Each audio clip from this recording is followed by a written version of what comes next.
I'm good falls out of our mouths so quickly when asked, how are you? Sometimes it's said, and then we think to ourselves, no, I'm not good. Why don't I just say, I'm not good? Why do we do that? Why do we tell others we are good when we really are not? I've been asked this question more times than I can count. My reaction is usually, I'm good, or I'm okay. However, lately my answer has changed a bit. You have been one of the lucky ones to ask me how I was and got my answer, I'm tired. Well, that is very much the truth. Yet, the real truth is still hidden in there. But it pacifies the asker and we move on to another topic of discussion. Well, I'm here to truly answer that question now. I'm not fine. I'm not okay. I'm not good. I am no longer going to hide behind myself. I am tired beyond what words can describe. The rush of emotions overwhelms me on a regular basis. It's time to give voice to this quiet killer. Strap in, because it's about to get bumpy. Life for me, as for most everyone, has not been a very easy one. I've struggled with many things in my life.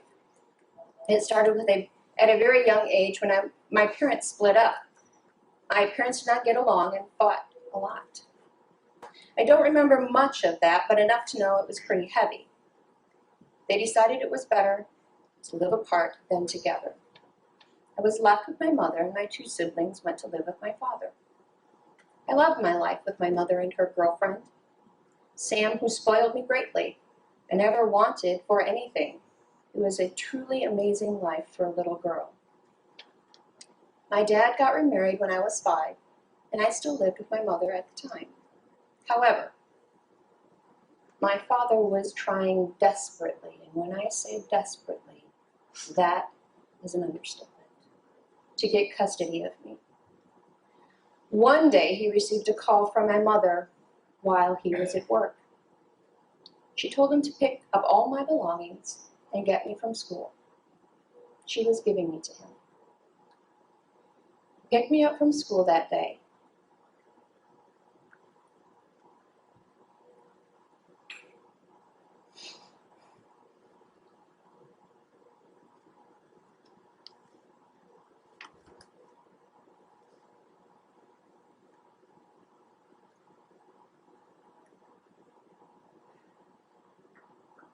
I never said goodbye to my mother.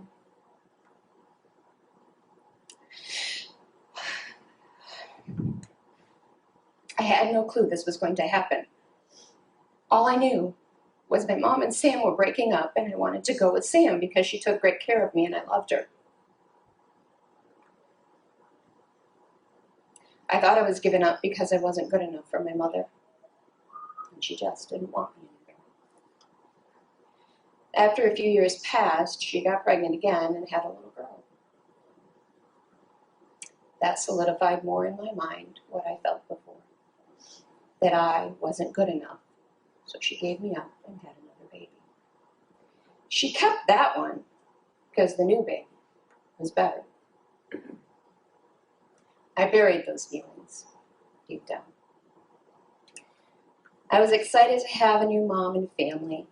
I was the youngest of 5 now, still the youngest, no matter how many times I couldn't try to be any older. He got married and I still was the youngest. I had 2 older brothers and 2 older sisters. They kind of hung out with each other, and I got left out a lot of the times because they were closer in age. I learned to play with myself a lot. My brother would go fishing and work on bikes with me. I have to give him props, though, because he would even play Barbie from time to time with me. I'm sure that's something he wouldn't want to admit, though. Living in the country was a great place for a little girl like me to grow up. I wish I had stayed innocent and carefree. Unfortunately, darkness found its way into my young life. Beginning in my single digits and continuing into my double digits, I was sexually molested. It occurred many times over many years. It shook me to my inner core, and that's where I went to hide. I found it safe. So I stayed there for many years. I reached out for help. None was given. So those feelings were buried deep down. I was a very troubled teen. I was always searching for something but could never find it. I didn't know exactly what I was searching for, but it didn't stop me from looking. Tried God. Wasn't a big fan. Went to alcohol, smoking, partying, and caring less about school and friends. I was not popular with the guys, and I guess the girls didn't really care too much either. So I kept my distance. I found myself in a very dark place. Tried to kill myself. But I wasn't smart enough to figure out I was taking the wrong pills for such a thing to happen. Just got really sick and passed off as the flu to my parents. I tried to find comfort, but none could be found. So I buried the feelings deep down. Got married at a very young age, but was the happiest I had ever been. He loved me and still loves me for who I am and was, and didn't expect me to be something I wasn't. We attended a church that was not very spirit-led. It was more law-driven than anything else. I was scolded. Not a word you usually use with church. I was scolded many times for several different things. I was literally called into the pastor's office and called hard-hearted. And if I didn't change my ways, I was going to hell. I wasn't a good Christian, no matter how hard I tried. I reached out for help, but that didn't come for many years. So I buried those feelings deep down. As an adult, I have suffered from many unexplained issues. I'm seriously a walking medical mystery in so many ways. I'm used to hearing, never seen that before, or I don't know what to do from a doctor. It doesn't matter what kind of doctor it is, and I'm not kidding, every single doctor.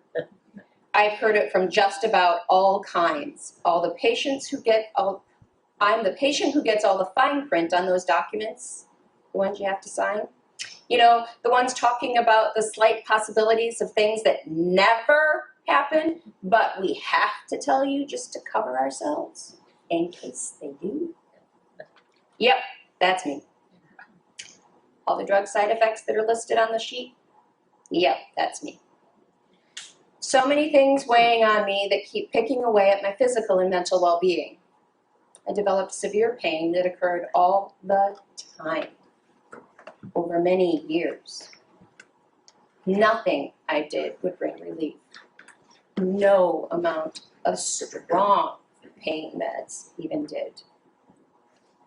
My reality was becoming dark, and I was slipping into a cold, lonely abyss. Went to this place many times and decided to stay a while. One of these occasions, I lost the will to live. Every day, my husband was scared he would find me dead when he walked through the door after work. The numbness overwhelmed me, and I hid in the dark, and I buried myself there. Once I began to climb out of my hiding place, I was smacked back down with the resurfacing of an old ugly wound. The sexual molestation I lived through many years ago had decided it was going to remind me of the pain I endured for so long. My life became completely unbearable. My physical pain and emotional torment, with this physical pain and emotional torment, I was doomed. I finally took a huge step and decided to seek professional help.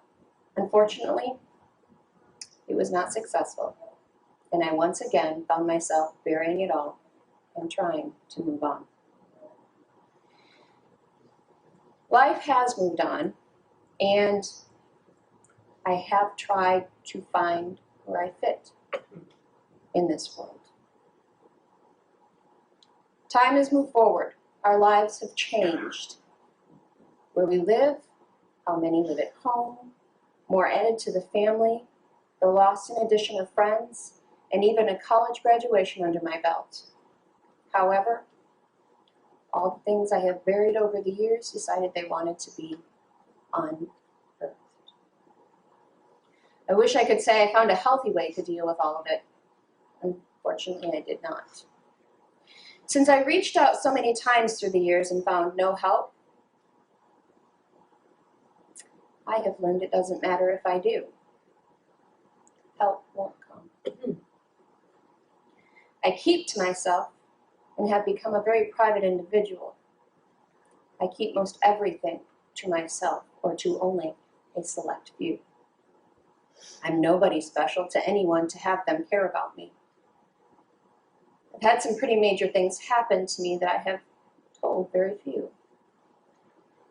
One of those things was major surgery just a couple years ago.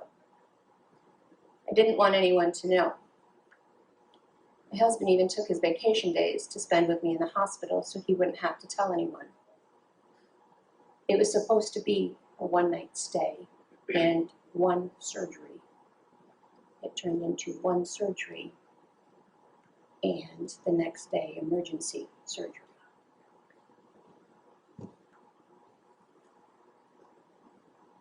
I went through, it was supposed to be a one-night stay, turned into a week. I went through a difficult recovery, and I did it alone with the support of my husband.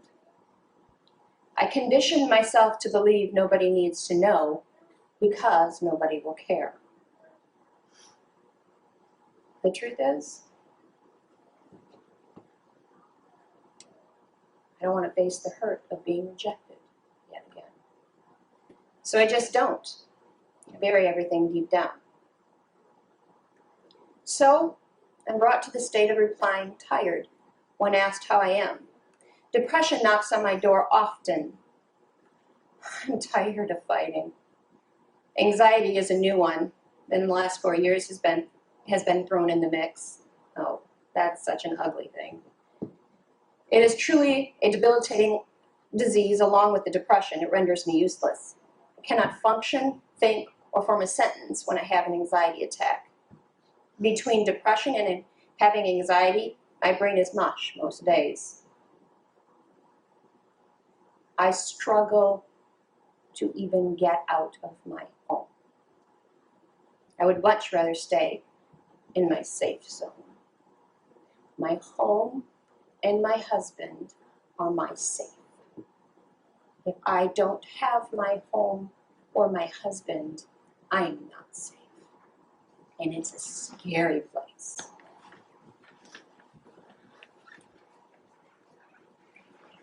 Let me tell you, having an anxiety attack in the middle of the store is no fun at all.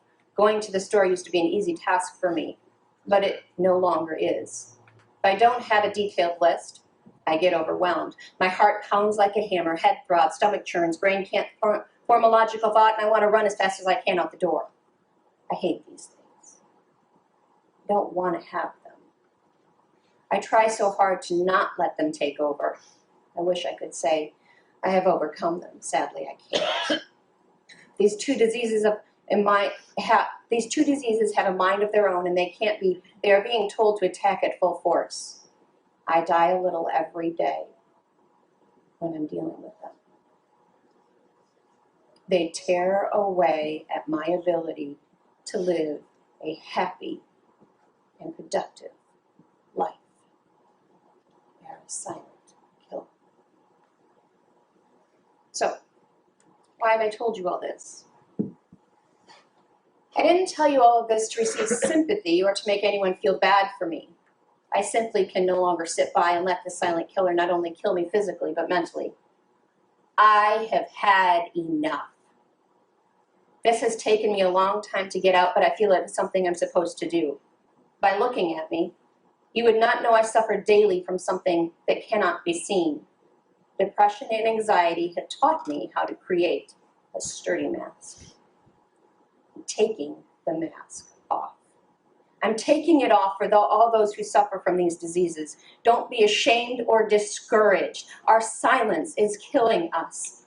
It does not mean we are weak because we have these ugly diseases. On the contrary, I truly believe we have suffered for so long and still breathe means we are pretty tough.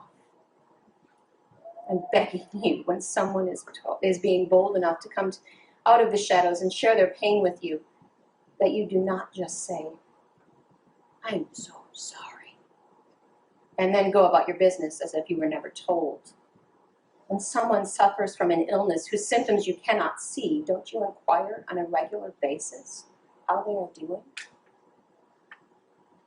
When they respond, don't you listen patiently to what they are saying? Do you offer your love and kindness even if you do not understand what they are going through? I'm asking you to do the same thing when a courageous person suffering with depression and or anxiety finally opens up and gives you a glimpse of what they are going through. Philippians 2, verses 1 through 4. Are you strong because you belong to Christ? Does his love comfort you? Do you have joy by being as one and sharing the Holy Spirit? Do you have loving kindness and pity for each other? Again, do you have loving kindness and pity for each other? Then give me true joy by thinking the same thoughts. Keep having the same love. Be as one in thoughts and actions. Nothing should be done because of pride or thinking about yourself. Think of others as more important than yourself. Do not always be thinking about your own plans only. Be happy to know what other people are doing. So those of you who suffer from these diseases understand and get it. Those of you who do not, I'm going to give you a little glimpse of what they look like. I literally have the hardest time getting out of my home to even walk into this building. Sundays are very difficult for me. They always have been. Suffering from depression and anxiety and being a pastor's wife is not easy. It is very, very difficult. There's expectations put on me that I can't meet. I wake up in the morning with one thought in my brain. That thought gets added continuously through the day. My brain never shuts off. It keeps going. Sometimes irrational thoughts, but to me they're very rational in the moment. So that by the time I want to try to actually enjoy doing something, I can't, because I can't focus. I can't sleep because my brain doesn't shut off. On the rare chance that I do get some sleep, it's very restless. Depression in itself is very ugly. And a lot of people don't understand that you can't just get over it. Amen. It's not an easy fix. Medication doesn't work for me. So you couple that with anxiety, and that's irrational, but yet debilitating at the same time. Having an anxiety attack because you can't change your furniture around in your house is pretty bad, but it's a rational thought to you. These are very truly ugly diseases that we tend to not pay attention to as much as we need to, because you can't see when someone is suffering through them. As a church, we tend to toss around the "how are you, I'm okay" thing really good. The greeting time, how are you? I'm good. We don't even think about it. Guess what? Don't ask me how I'm doing if you don't want to know anymore. Amen. Because I'm tired. I may not expound, but I'm telling you right now, if you get a response that you don't like, you ask for it. But isn't that the way we're all supposed to be? Have we gotten so far away from what God intended for our church community to be, and connecting and loving one another no matter what our personalities are? We may clash, but we still need to lay down our lives for our brothers and sisters.